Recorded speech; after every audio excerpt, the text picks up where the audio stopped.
Alright, good morning. For today's video guys, pag-usapan natin yung affiliate partnership sa Facebook.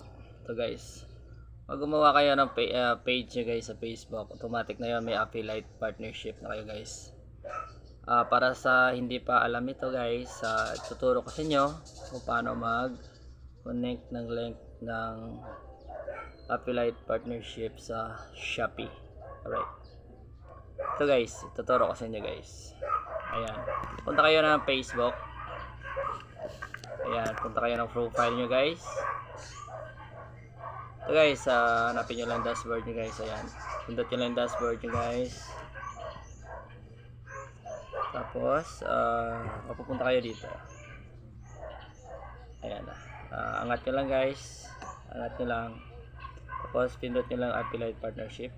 Ayan. Mapupunta kayo sa Shopee guys. Ayan. Ayan, get started na guys.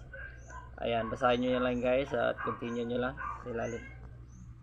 Ayan, pwede basahin nyo guys tapos allow nyo lang guys. Ayan, pindot nyo lang.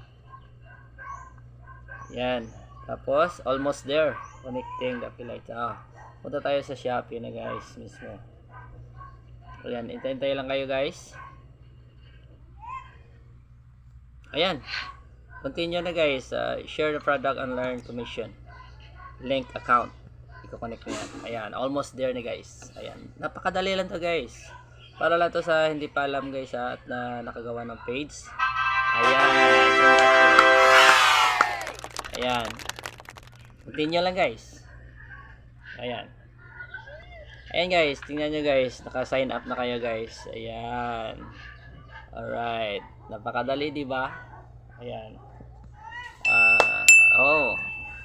Sa gagawa pa lang pala ng page dyan, automatic na yan, may affiliate partnership na kayo guys.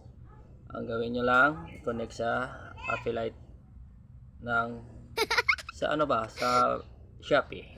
Kasi dapat pag connect kayo guys, meron ka na talaga kayong Shopee apps. Alright, yan lang guys. Thank you for watching my YouTube channel. Don't forget to follow, like, and share.